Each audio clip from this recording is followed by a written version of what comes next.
राजस्थान सरकार के इस बिल पर राजस्थान विक्षुब्ध क्षेत्रों में स्थावर संपत्ति के अंतरण का प्रतिषेध और परिसरों से किराएदारों को बेदखली के संरक्षण के लिए उपबंध विधेयक 2026 पर आपने मुझे बोलने का अवसर दिया, उसके लिए बहुत बहुत धन्यवाद। सभापति महोदय, आज़ादी के बाद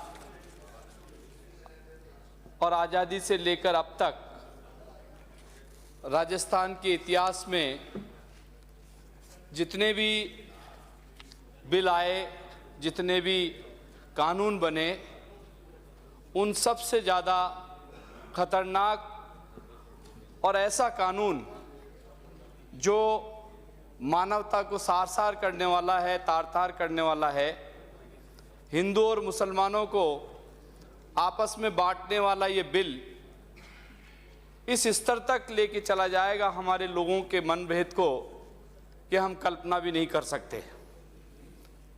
मेरे पूर्व वक्ताओं ने जो इस बिल के खिलाफ बोले हैं, मैं उनको भी धन्यवाद देना चाहता हूं कि राजस्थान की सरकार जिस हठधर्मिता के साथ में ये कानून लाना चाहती है, उसका इन्होंने आत्म सर्वे नहीं किया। अपनी अंतरात्मा से इन्होंने ये नहीं पूछा कि हम कैसा कानून लेके आना चाहते हैं। ये एक ऐसे एरिया को डिफाइन करना चाहते हैं जहां समुदाय विशेष के लोगों पे अंकुश लगाया जा सके, लोगों को बांटा जा सके, लोगों में किस तरीके से ध्रुवीकरण की राजनीति जो इनकी नेचर है, जिस काम के साथ में लोगों को बांटकर ये सत्ता में आए हैं, मैं इनसे ये कहना चाहता हूं कि ये गुजरात मॉडल कृपा करके राजस्थान में ना लाएं। ये राजस्थान के हित के लिए नहीं है। इस कानून में बहुत सारी बातें हैं। संपत्ति के बेचान को लेकर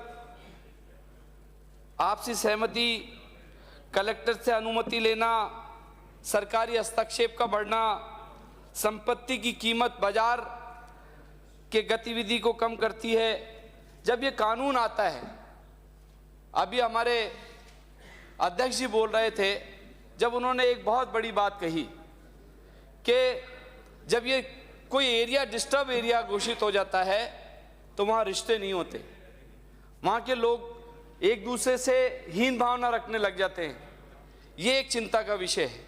सरकारें इसलिए नहीं मनाते लोग कि सरकारें हमारे लोगों में, जिन लोगों ने चुन के हमको इस आसन पे भेजा, सत्ता में राज करने के लिए भेजा, वही लोगों को डिस्टर्ब करने में लग जाए। भारत के संविधान के article 300A of the constitution of India के अनुसार संपत्ति का अधिकार कानूनी अधिकार है। हिंदुस्तान में जन्मा आदमी हिंदुस्तान के किसी भी प्रांत में जाके संपत्ति खरीद और बेच सकता है। इस कानून के आने के बाद में ये सारी चीजें बंद हो जाएंगी। इस कानून के अंदर एक मैं आर्टिकल देख रहा था, अनुच्छेद में दिखाया कि 500 मीटर की परिधि, 500 मीटर जहां ये एरिया डिसाइड करेंगे, उससे 500 मीटर तक की परिधि का एरिया भी उसके अंदर बैन होगा। मैं एक एग्जांपल देना चाहता हूं कि जिस बात को लेकर ये बात करना चाहते हैं, जिस समुदाय विशेष को ये परेशान करना चाहते हैं, अरे भाई, हिंदुस्तान की गंगा जमनी तहजीब को पहचानो। सब कुछ करके राज में आ गए, राज किस तरह से बना रहे ये बात सोचने का विषय है। इतना मत करो कि लोग हेट करने लग जाएं। 2.5 साल निकल गए, 2.5 साल और हैं। अगर 2.5 साल में इसी तरह का कंडक्ट रहा और सरकार चलाने की आपकी नीतियां रही तो लोग घर भी भेज देंगे। अच्छे अच्छे काम करने वालों को भी घर भेज दिया तो आप तो चीज ही क्या हो, आपको तो तुरंत लोग बैठे हैं भेजने के लिए। ये तो लोग पछता रहे हैं, त्राहिमाम कर रहे हैं कि हमने किन लोगों को सत्ता आसीन कर दिया। इस बात को सरकार समझ नहीं रही है।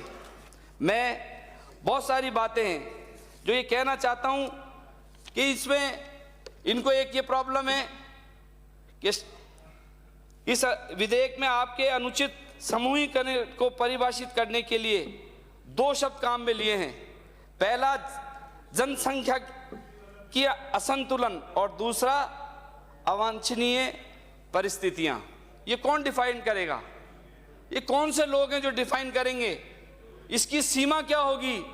3 साल के बाद में कितने समय तक आप एक्सटेंड करेंगे?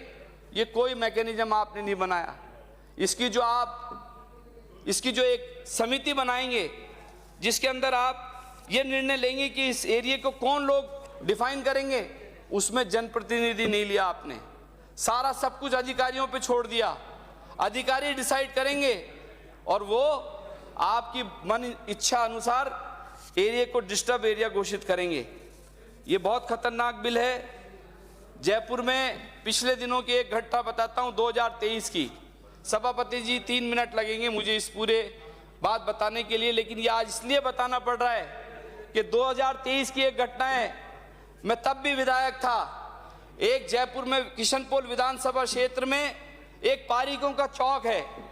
पारीकों के चौक के अंदर पूरे बहुसंख्यक भाई रहते थे, पूरे भाई रह के, लेकिन परिस्थिति ऐसी बनी कि 18 परिवार में से एक परिवार ऐसा था जो उनका ही भाई बंद था। उसके 2 बेटियां जवान हो गई। जब 2 बेटियां जवान हो गई तो उसने सारे रिश्तेदारों से 3 साल तक ये कहते रहे कि ये मेरा मकान कोई खरीद ले, लेकिन किसी ने खरीदा नहीं।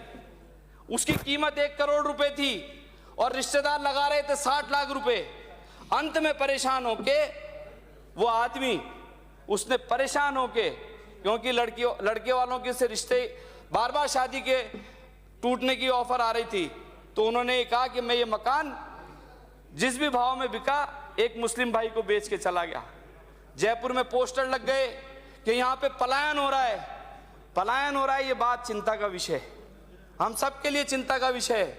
तो मैंने तुरंत से, जिस आदमी ने मकान खरीदा वो हमारा मुस्लिम भाई था, मैंने उसको बुलाया और मैंने उससे कहा कि आपको ये मकान खरीदने की नौबत क्यों आई, ये बताइए आपने क्यों मकान खरीदा? ये कि नहीं एमएलए साहब, मैंने जबरदस्ती नहीं खरीदा, ये जिसने मकान बेचा उसको बुलाइए आप।